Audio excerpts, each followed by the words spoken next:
rolling. Nice. Okay. Thanks for coming on the Bike People of Indy podcast. I've wanted to have you on for a long time as you're somebody who I consider an OG in the scene. You were on the original roster of Bike Party organizers, for what it's worth, and have always been a rad individual. And I can remember riding with you on so many rides back in the day, ice rides and group party rides. So it's cool to have you and share some of your experience.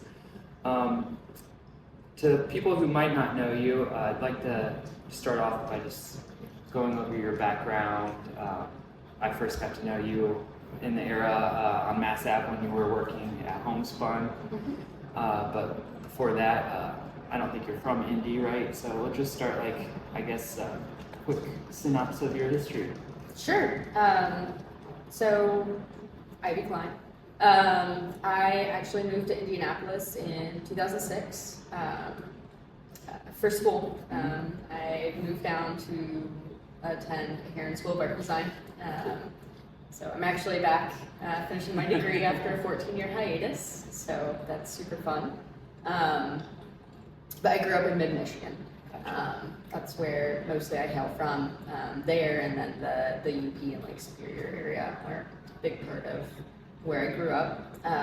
Had some family up in the UP or something, or just vacationing up there? That's where my grandmother's from. Oh, wow. So our family has had a cabin up there in a town called Grand Marais, right by Picture Rocks National Lake Shore, since the mid-70s. So cool. So you've had that as part of your life since the beginning. So cool. Yep, and had some awesome opportunities to ride up there as well. Yeah, was biking part of your life from childhood? No, actually, I actually didn't learn to ride a bike until I was, I think, 11. I thought you were saying until Rob taught me. No, not that. Not that. That could have been a possibility.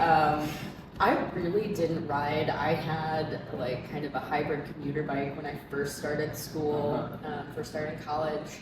But really, I don't think I had ever ridden more than a mile or two before Rob and I met. Right on. Wow. So, yeah. Amazing. He really got me into it. I remember the first time we rode the Monon from Nora down to Broad Ripple and back, and that was the biggest ride I had ever done. Yeah. I was super proud of myself. But yeah, no, he definitely got me into riding. Started out just kind of commuting, riding the trails around Indy. As you said, I was working at Homespun down on first in Irvington and then down on Mass Ave, and was able to start commuting. We lived in Keston at the time, so I could ride Allisonville, Monon. Honestly, that commuting is really what got me comfortable riding the traffic. I gotcha. Which that's always a big thing, is riding in traffic. Yeah, for sure. So, but yeah, I was at Homespun for a few years. We moved around a little bit. Finally landed in Broad Ripple, and actually I've been working for SRAM for actually almost 10 years now. It'll be 10 years in February. Oh, great. This month. Man, time's flown. That's great stuff. Well, before I ask you about SRAM, was Rob a lifelong bike kid, or did he pick it up shortly before? Definitely a lifelong bike kid. Gotcha. He started racing mountain bikes in middle school. Oh, damn. Okay. So he was into it. Yeah. He did a little bit of racing as a kid, and then I think just mostly rode for fun and social. But had always really been interested in the bike scene and riding. So when we met, actually, is when both of us really started diversifying how we rode. Cool. Reaching out, riding more road routes, bike packing definitely opened up to that. A lot more traveling for mountain bike to destinations and things. So yeah, he definitely brought me into the bicycle fray.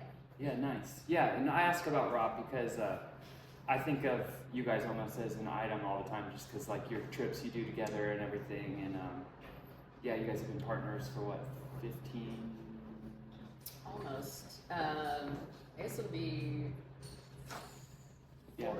13 or 14 years Yeah. now. We met in 2011, so yeah. Yeah, I could just easily happen here too. Right. You know, just, you guys almost come as a couple, like Jess and I in a lot of senses. So yes, let's pick back up with SRAM. How did you get drawn towards SRAM, and how did that relationship come to be? Well, actually, I knew almost nothing technical about bikes. Whoa. When I started at SRAM. I was really proud of myself for changing my saddle Yeah. on my bike without any help. And I came in at a time where the SRAM office in Indianapolis was still pretty new. This was 2015. They had just moved from Chicago, a lot of their customer service had moved from Chicago down here to be part of the Zip facility. And my hiring manager was really impressed with the skills that I grew while I was at Homespun. So a little bit of backstory. When I was at Homespun, I managed a lot of our front of house activities, inventory, consignment, and vendor relationships. So bringing that into the bike side and helping dealers solve warranty problems and technical issues, I already had those soft skills, so it was really just learning the technical information. Luckily, when we do all that stuff, we have a really, and SRAM still has a really great team of people who know the product and who help each other out, and it's a lot of kind of like it takes a village. Yeah. Like everyone has their specialty. Everyone's there to help someone out or someone new to learn or to find the right information so that SRAM can deliver pretty excellent customer service. Like I'm trying not to be biased, but like at the same time we hear it from the industry and knowing the people who work through that, they really care. Yeah. I was hired on with like no technical background to a very technical position. For sure. Learned it pretty quick and then started working more on the data side. So I work a lot with Zip products, specifically wheels, and it's mostly like back-end information. I got you. So Interesting. Yeah, it seems to me like that's kind of a hidden source of pride that we should have for Indy. That like, SRAM's moved here and Zip is here. yeah. I assume it's because of like the racing history ties and the technology ties around that industry. Is that why their presence is here of all places? Yeah. So Zip, when SRAM acquired Zip, they pretty much really wanted to keep the brand here in Indy. So they're still headquartered out of Chicago. That's the world headquarters.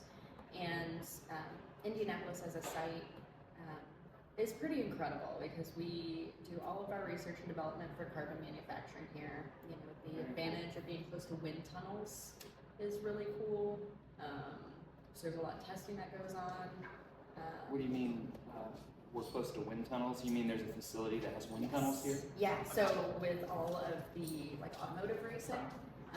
They have them here, so you guys borrow those. Yep. Okay. Yep. Well, it's almost like a booking studio time or I something. see. You got to kind of get in on their schedule and. We should set one up here just for the fun of it. And not a wind tunnel. No, well, yeah, I guess with the, Right. the thoroughfare there, Yeah. just open both the doors. Now it's, definitely the history of racing and speed here in Indy was a big draw. The Indianapolis facility actually is pretty diverse. Of all the SRAM locations, we're the closest to gender parity. Which is pretty cool. We do manufacturing, distribution, and administration all at the same building. Yeah. And we actually have 3 spoken languages. So at the facility. What are those? So French? no, No? we have English, Spanish, and Chin Burmese. So we actually have a lot of employees who have who are refugees. Yeah, I mean the Burmese community is huge for them. It is, and you want to talk about some amazing people. Right. I work a lot with them in my consulting. Yeah, yeah, an incredible group. But the other thing that a lot of people don't realize is that as a language, there's really less than 100,000 people globally who speak Chin Burmese. So almost half of them are here in Indianapolis. Wow. That means something. Yeah. So we have on-site interpreter and translator, and he's really great. But yeah, to community, we actually, as a company, celebrate Chin National Day, which comes up as the 20th of February. And if you're ever interested in that, their congregation down on the south side holds a huge festival. Yeah, I know there's a south side community. Yeah. So very cool. It's cool that SRAM celebrates that with our employees. They seem very people focused. Taking up the cultural norms of their employee workforce. That's very cool. I should also just go ahead and throw this out here. I am not per se a PR representative for SRAM. Right, I'm speaking on my own experience. Yeah, I was asking for sure. So, let's talk about your own experience a little bit. So, you've done a ton of biking, a ton of local and out of town rides. It's hard to keep up with where you are on any given weekend almost. It's like you guys really go hard on getting some mileage in any given season. So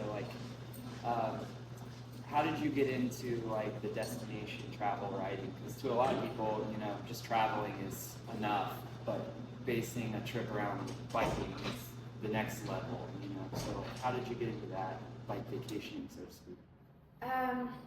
Well, biking is such a good way to get a different perspective on a place. For sure. And to see a place, I guess, at a different speed. Mm-hmm. For us, we started kind of locally. We did some kind of bike packing rides down to Morgan Monroe. We've got some friends, outside the city who have some properties. Our mutual Josh Rush. Yeah. So we started doing kind of things like that, and then we really started looking at rail trail. Honestly, what are these different trails? And then the first big one, Rob did it the first time without me, but we did the Gap in CNO. From Pittsburgh ultimately to DC, right? Right. Or vice versa. Yeah, whichever way you want to do it. Most people do it west to east. So he did it in 2016 for the first time with a group of guys, and then him and I did it 2018, I think, just the two of us. Both times, pretty much every time we've done it, it's been 5 days. He's done it a total of 4 times now, and I've done it twice. Yeah. I hear it's really fun and worth doing. It's beautiful. It's one of those things that we would never say no to the opportunity to ride it. Okay. Even though we've already ridden it a few times. Yeah. So that was, in all honesty, a great test of our marriage. Those kind of type 2 fun things. Yeah. Oh yeah. But that's kind of what really kicked it off. So I talked about the UP of Michigan up on Lake Superior. We've done some out and back kind of gravel rides. So from the town line right on the eastern edge of Pictured Rocks, you can ride out about 40 miles on all the logging and fire roads out to a lighthouse called Crisp Point. It was actually saved by the Army Corps of Engineers, and then a historical foundation actually purchased it and has been renovating it and kind of bringing it back up to its former glory. And So we rode all the way out to this lighthouse, camped on the beach, ran out of water, Oh, yeah. sustained ourselves on blueberries for the entire ride back the next day. See, those were the kind of things you remember, though. Yes. You're making memories in Yes. those moments of Definitely. uncertainty. Yeah, that was one that was a type 2 fun. After the fact, it was absolutely incredible. Camping on the beach, watching the sunset. But that taught us a lot too about bikepacking, about our gear, about, you know, what it really takes to kind of do those rides. And we've done a number of self-sustained or self-supported rides since then. Yeah. But I think one of our favorites is to kind of do these credit card touring weekends. Yeah. So if you haven't heard it, I'm sure you have, but for everyone else, it's essentially you only pack your clothes and your toiletries, and then what you need while you're on the bike, and then you stop at restaurants or you grab a hotel or a hostel overnight. You're not taking, you know, your camping equipment and all the food you need for the whole trip. It's a little more laid back. A little more accessible, I think. Yeah. And that's part of the reason we can actually do these like weekend long and then still be able to go into work on Monday and not just be destroyed. We've ended up doing a lot of kind of these bikepacking routes like in single day too. So like Brown County Delight is one that a lot of people know about here in Indiana, and we've done it multiple times where we just do the whole thing. We don't pack it. We just do it all in one go. Nice. But yeah, you know, we've gone down Alabama. You know, we love Appalachia and the Virginias and all of the Tennessee, all beautiful areas. There's so much to discover. There's so many like ghost towns and trails, Greenbrier Trail, Virginia Creeper Trail, which is really kind of cool. But I guess then the opposite side of that, and one of the highlights of our riding is in 2020, as the pandemic really picked up, we were invited to do a 7-day off-grid bike trip from Telluride, Colorado to Moab, Utah. So it was a group of 8 of us. We rode mountain bikes, and it was through the San Juan hut system. Nice. And so it was hut to hut every night. And each one of the huts had a wood stove, had propane, and then was stocked with giant water barrels underneath. So no electricity, no running water. They provided like canned goods and food in the huts and bunks, but we had to provide like all of our sleeping gear, toiletries, clothing, and it was absolutely incredible. It was also a really great time to unplug, Right. especially like this was in July of 2020, so everything was very volatile in the news, very much so. So yeah, that was an incredible trip. That was a really great group of people. Definitely would highly recommend to anyone really looking to have kind of that off-grid experience and not have to worry about 100% of the logistics. Okay. They keep the cabins really well stocked. So Whoa, that's awesome. yeah, so you get all kinds of dry goods, canned food, you know, dry grains. They stock with potatoes and onions, carrots, apples, oranges. You get a cooler with like cabbage, cheese, eggs, and then there's a whole other cabinet of just like snacks and nutritionals. Yeah. I think my clutchest move on that whole trip is one of the last days when it was really hot as we were getting into like the high desert and like Moab, is that I took an entire can of mandarin oranges in like syrup and threw it into my pack. Oh, yeah. And we got to the top of the climb and Rob and I cracked that sucker open. It's like the best thing in the world Oh my at that god, moment. it was so awesome. Yeah. But yeah, so like we've done I've done a lot of different kinds of bike sounds trips and touring. So Yeah, you talk about credit card touring. It just makes me think of my first like tour that was a loop in Alabama, Florida. We were all geared up to do the self-supported camping touring. We rode all the way. It was like the longest day. It was the first day. We were exhausted. We got to the first state park. We get to check into our campsite, and they go, "Oh, we only do RV camping here." Like we did all the planning to find where we'd camp, but we didn't somehow see. Well, no, they normally did tent camping, but that area was under construction. They were removing it for RV sites. So we had to like turn around, you know, another 6 to 10 miles, which sounded like impossible after the ride we did, back to town to just get a hotel. So we ended up credit card touring our first night after all the anticipation to do bike packing. So it's good to have that credit card tucked away, just in case, even if you plan, you know, to take camps. We've pivoted to, actually one of the times we did the Gap, the first night we camped and it rained, and the second night another storm was coming through. Yeah. And so we were like, your stuff hasn't even dried yet, right? There's a hostel, and this is the last weekend that they're open for the year, so we're it's like it's meant to be. Stay there. Sounds like it's meant to be. Yeah. There's no shame in that. Yeah. Oh, and the people you meet. So like when we stayed at that one, the guy who runs the place, he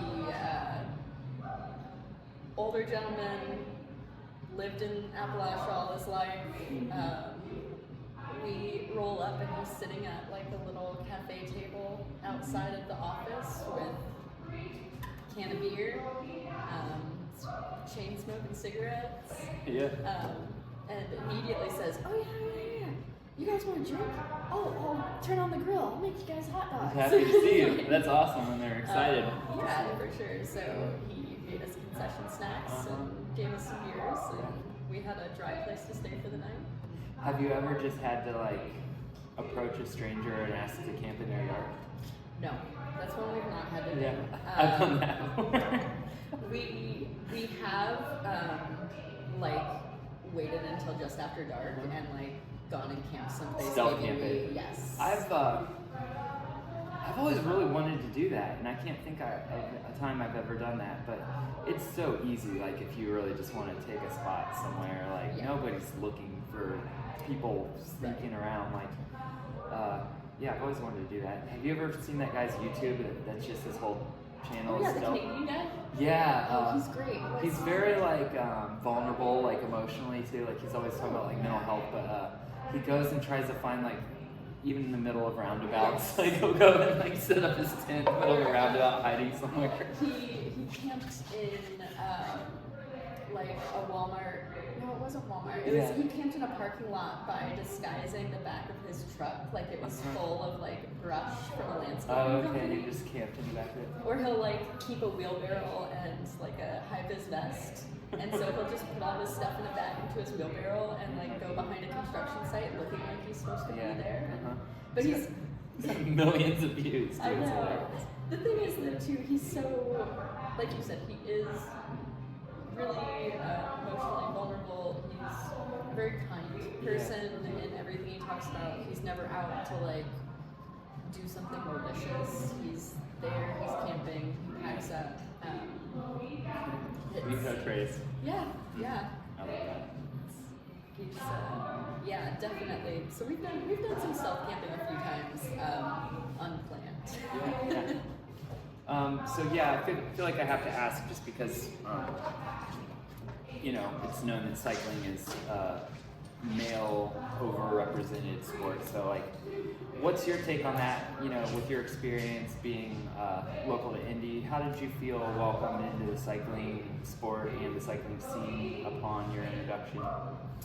I mean, there definitely weren't a lot of women around when I was starting out, and they're still pretty few and far between. I'd say the quality is like an 11 out of 10 though, of the ladies that you meet on bikes. There's kind of a good core group, whether you're doing casual rides like BikeParty and some of, like we used to have like 2 Kings in the city, or Gentle Folks, I guess is the big one now. Keith. Keith. His rides are great. but for me starting out, there wasn't a lot of that, and I definitely was riding mostly with men. Yeah. I started to ride with more women really only over the last few years. I did a few events kind of early on. Brown County Bikes, Kate Digging and Mullen, they do the campsite sessions, which is like a weekend-long mountain bike camp for women. Absolutely incredible. If you're a lady looking for a really awesome, affirming time on the mountain bike, definitely check that out. Previously, that was the Brown County Breakdown, which was run by Tanya Hines and Sub9. So kind of carrying on that resource for women wanting to get into the mountain bike scene. Shout out to John and Tanya. Yeah. They're awesome. Yeah, they are. They don't get the credit they deserve for like their contributions to the scene and to the state's whole cycling. Yeah, I think it needs to be said that anyone who's ever enjoyed Death March or a lot of the like exposure to Hoosier National Forest and the riding down there, we really owe that to them. Yeah. But do people really enjoy Death March? Yeah, Type 2 fun, man. It is very Type 2 fun. So yeah, it's, you definitely have to put some effort in to find more women on bikes. Yeah. You also can't be afraid to assert yourself in other groups though too. One of the things that helped me was kind of riding solo and building that confidence on my own. So that when I entered into these spaces, I knew what I was doing. It is a different experience. For any women who have never ridden solely with a group of other women, I mean, like, no men, no co-ed, like, just with women, it is a different experience. This is broad, but riding with men, there always tends to be an edge of competition. So even though the guys are going to be like, oh yeah, no, it's going to be fun, someone is always going to go off the front, someone's always going to kind of push hard, and the guys are going to follow. There's always going to be that little bit of competition. I found when riding with women,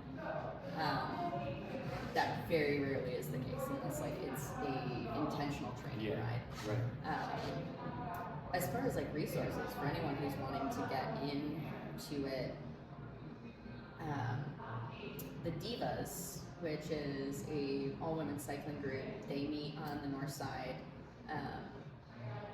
every Thursday during the summer, and they have, oh my gosh, they have a group for almost every riding level. I mean, from you're just getting back on your bike, you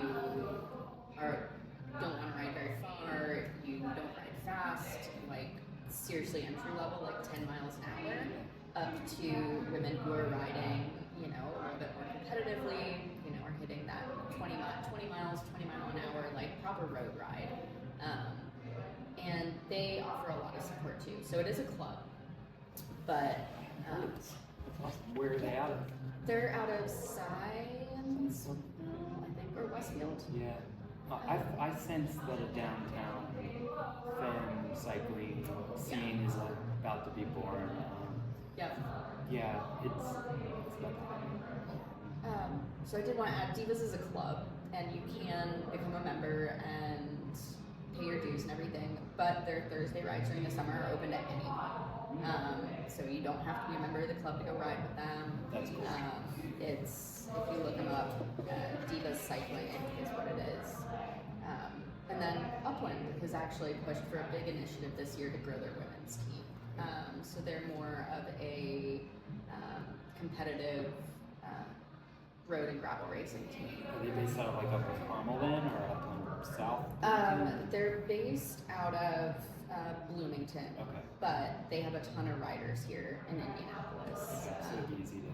get involved with that. For sure. Sierra Seedless, who she's been a competitive rider for a long time in Indy. Super, super sweet. She's a big one in this sport. Is it a lot like men's competitive riding that it's going to be a cost investment up front too? Like, is the gear obsession equally intense in the women's? Yeah. I feel like it's not quite as intense. Like, I feel like there's this stigma around gear. Like, best bike in the world is the one you ride. Like, if you want to get into it and you want to be competitive, like, there's going to be pressure to get gear, but run what you brung until you're ready to invest more, and then also lean on your friends in the community, because I feel like there's always someone who's upgrading a bike or Get a good deal or something. yeah, you definitely don't have to go out and spend full pop on the latest and greatest. And honestly, I think that goes for everything. So another thing, and I feel like this affects women a little bit more than men, is, you know, the clothing. Like, what's the expectation? The bike you're on, the wheels, the tires, like, you can go down that rabbit hole really, really fast. And I did that for a while, like, figuring out, like, spandex and all this stuff, and essentially what it comes down to is what you're comfortable on the bike. Yeah. Like, no one really cares what you wear as long as you're comfortable. So once you can kind of get past the expectation side of it, it becomes a lot more fun. Right? I guess the last one for women is don't be afraid to stick up for yourself. One thing, especially getting into some of the road scene that I've seen, which is like the worst thing, is men wanting to help you on the bike. Yeah. So it's the push from behind. Yeah. That's really uninvited or unnecessary. Yeah. So essentially what I'm saying is, like, if you're in a group ride and a male rider comes up and tries to push you. Oh, you mean literally pushing you? Yes. Oh, I just thought like mansplaining. No. Like, it's happened to me a number of times. Again, mostly in like these kind of group ride, faster ride situations. But a man will come up and either put his hands like on my back or on the base of my saddle and literally push me into a group, which a lot of times they think they're helping, they're like getting you into a better position within the pack.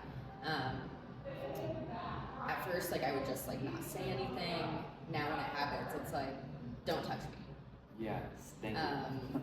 Seriously. and you, another thing too is, like, I've been riding for, over 10 years now.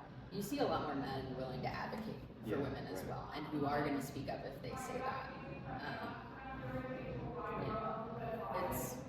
There's a lot to say about it, so I'm trying to not go too deep.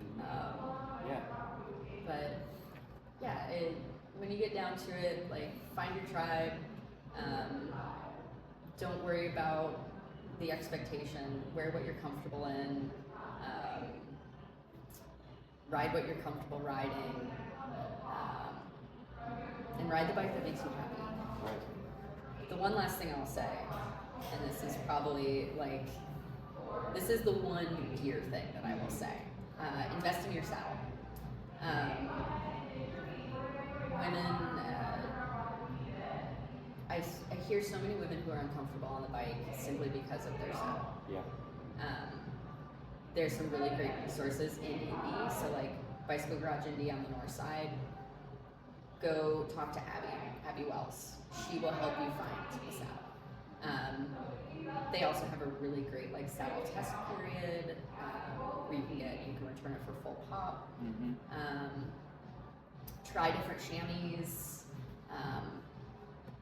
We've all got different bits, whether you're a man or a woman, and you really only touch a bicycle in 3 places: handlebars, your saddle, and your pedals. So invest in those things before you invest in anything else. Yeah, and it's worth pointing out there's men's saddles and women's saddles, so make sure you're aware of that, and you don't just go buy the saddle that's the first one you see. Right, but also don't limit yourself. Like technically I ride a men's saddle. And I ride a saddle that has a cutout and it has a groove all the way through the very nose of the saddle. Yeah. And that's something that I've learned, like I have to be comfortable on the bike. Gotcha. It depends on your hip hinge, it depends on Posture that your bike is. Yeah. right, and then it of course depends on your anatomy. So try a lot of things. If you're gonna invest in new gear for your bike, I'd say that's your number one, is make sure your saddle's comfortable. Same for men. Yeah. Same thing, yeah. But I think there's almost like a little bit of a stigma around it, like you don't talk about that like openly and discuss it with other riders, or I shouldn't have to worry about that, or oh, I'm not whining, or oh, it's supposed to hurt. It is not supposed to hurt. Right. Yeah. Agreed. Anyway, sorry. No, it's all good. Very good information. I feel like we're probably gonna have people wondering in any moment since we're opening up. We'll probably finish off. Just the last thing I wanted to ask you is, like as far as just from a bicycle advocacy standpoint, Indianapolis, over the time you've been paying attention as a cyclist, how do you think it compares to then, 10, 12 years ago versus now? Do you think we've made big improvements or still a long way to go? We're getting there. Within the last few years, we saw a lot of investment in our trail systems. You see extensions of the Monon. You saw the cultural trail going. I know for a while there was an initiative with any major road construction that alternative forms of transportation had to be considered. Yeah, that was a win for sure. That was a huge win. Safety things like bridges over really dangerous intersections has been a big Seen thing. growth there. The bridge over 38 was a huge one. Yeah. The considerations as well to keeping it connected to the communities and making sure that there were ramps and places to access the trail right there on 38th Street. I think we see it with any transportation corridor is maintenance. Yeah. Bike lanes tend to be overlooked. They can become full of debris and dangerous. I think that's still something that the city needs to work on, but we need to see that overall for our roads, I feel like. While we've had these things kind of added, I feel like there's still a lot of unknowns. Like, we have the support of the cycling community, but outside of that, the city is still unaware, I guess. I don't feel like it's malicious in any way. They're driven by externalities, I think. Yeah. I think it's all tourism focus on, just keeping our economy going, thriving, and I've always had to complain, it feels like less consideration is given to the people who have to live here. It's all about the tourist industry. Yeah, well, the convention industry specifically. Specifically, so, yeah. Yeah, the Mile Square area, so kind of like where we are, and then so we're kind of on the edge of Mile Square. But within that downtown sector, it almost feels like minimum effort. Yeah. See a lot of people parking in bike lanes. Turning on rights. They're not necessarily seen as a transportation corridor for cyclists. It's like,